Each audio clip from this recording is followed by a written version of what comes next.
Let's talk about how to pick the right type of collagen. You're standing in the supplement aisle. There's type 1, type 2, type 3, marine, bovine, chicken, multi-collagen complex, hydrolyzed peptides, UC2. You already know what collagen is. You've seen the research on whether it actually works, but you're still asking the real question.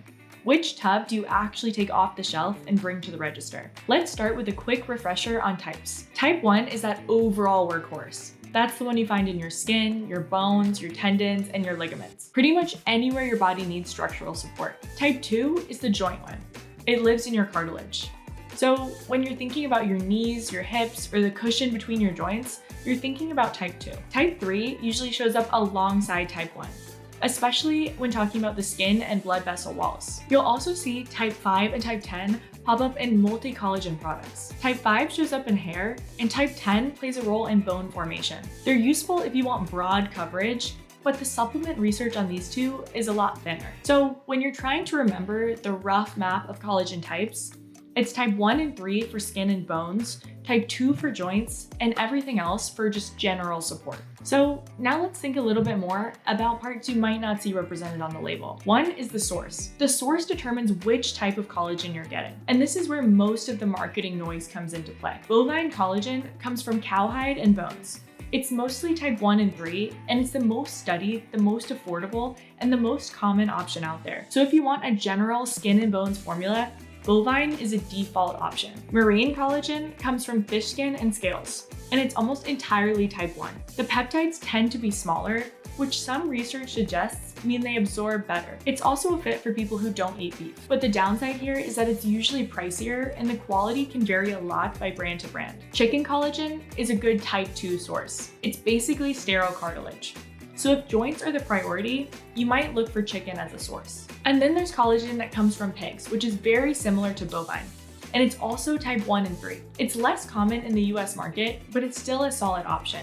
And then there's eggshell membrane, which is its own thing. It has type 1, type 5, and 10, plus some other compounds. And the research on it is mostly around joint comfort and stiffness. So the chain goes from source to type to target tissue. And that's kind of the logic you want to think about, even though it's not spelled out on the label. And then let's think about hydrolyzed peptides. This is the part that trips a lot of people up. Hydrolyzed collagen means the protein has been broken down into smaller chains. This makes it easier to digest and easier to absorb. And almost every drinkable, mixable, or capsule collagen on the market is hydrolyzed. Collagen peptides is essentially the same thing. It's a marketing label. The peptides in the bag are hydrolyzed collagen. Gelatin is partially hydrolyzed collagen. It gels when it cools, which makes it great for cooking, but not so great for mixing into a cold drink. And then there's undenatured type 2 collagen, which is often labeled UC2. And this one's the exception. It's not broken down. It's actually kept intact on purpose. The theory is that small doses, around 40 milligrams, train your immune system to stop attacking joint cartilage. The research on UC2 for knee comfort is solid, and the dose is way lower than other forms. So if you ever see a joint product with 40 milligrams of collagen on the label, and you're wondering why it's not 10 grams, that's why. It's a totally different mechanism. So here's how to actually pick. This is a simple version, goal by goal. If you want skin, hair, or nail support, you're looking at type 1 and 3 hydrolyzed bovine or marine collagen, somewhere around 2.5 to 10 grams a day.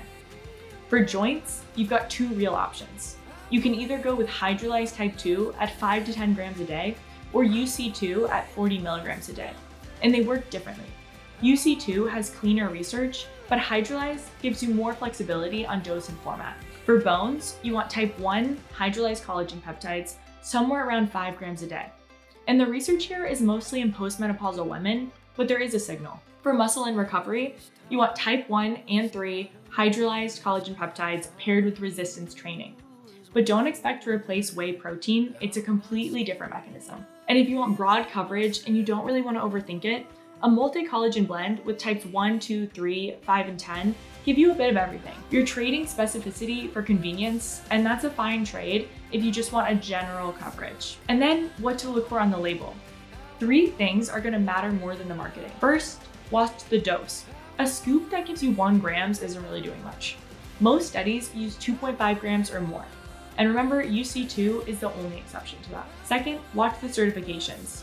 Grass-fed, wild-cut, non-GMO are nice words, but but third-party testing tells you a lot more. So look for NSF, Informed Sport, USP, or tested. And third, pair it with vitamin C. Some products already include it, but if yours doesn't, try to eat a kiwi, an orange, or take a separate dose of vitamin C alongside it. And one last thing, you need to give it time. Most studies run for 8 to 12 weeks before the benefits show up. So it's a slow build over time. And that's the map. You match the type to the goal, the source to the type, and the form to your routine. Pick one, stick with it, and you're likely to see change.